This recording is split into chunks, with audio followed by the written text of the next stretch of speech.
Hello everyone, welcome to the class. Here we will learn holography and holography versus photography. Let's begin. Hologram is an image that appears to be 3D and which can be seen with the naked eyes. Holography is the science and practice holograms.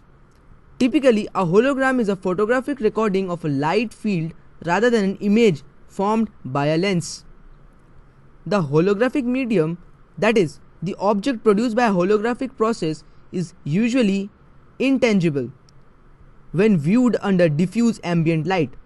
In its pure form, holography requires the use of laser light for illuminating the subject and for viewing the finished hologram.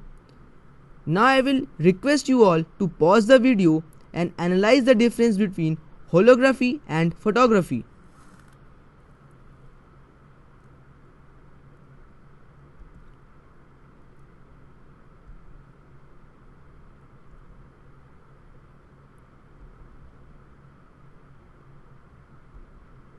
Now it is crystal clear that what is the difference between holography and photography.